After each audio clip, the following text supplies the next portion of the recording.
আসসালামু আলাইকুম ভিউয়ার্স, আশা করি সবাই ভালো আছেন। আমি আলহামদুলিল্লাহ ভালো আছি। আমরা এই দুদিন যাবৎ যে নিউজগুলো দেখতেছি আপনার চট্টগ্রামের, পার্বত্য চট্টগ্রামের যে আপনার পাহাড়ি মানুষগুলা বাঙালিদের আপনার স্থানীয় বাঙালিদের দোকানপাট লুট করছে, এরপরে আপনার বাড়িঘড়ির মধ্যে আগুন জ্বালিয়ে দিচ্ছে, হামলা করতেছে, গাড়ি ঘোড়া ভাঙছে। এর সাথে যে মহিলাটি আপনার ধর্ষণের শিকার হয়েছে, ও পাহাড়ি মেয়ে ছিল। ওর সাথে জড়িত 5 জনকে পুলিশ অলরেডি গ্রেফতার করেছে। 5 জনের মধ্যে হচ্ছে আপনার 2 জন চাকমা, 1 জন মারমা আর 2 জন হিন্দু ছিল।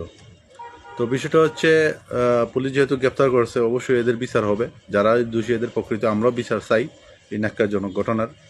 কিন্তু এরই ফায়দা হিসেবে ওরা অনেক ফায়দা লুটতেছে। সেটা হচ্ছে আপনার মসজিদে দেখলাম একটা ভিডিওতে আগুন দিয়েছে। এরপরে মুসলিম আপনার ওই যে স্থানীয় অনেকের দোকান লুট করেছে।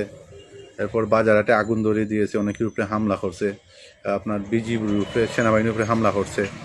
আসলে এগুলো ঠিক না। পুলিশে যেহেতু আপনার গ্রেপ্তার করেছে, অবশ্যই এর সুষ্ঠু তদন্ত হবে, বিচার হবে। তো এইরকম ন্যাক্কারজনক ঘটনা কোনো কাম্য নয়।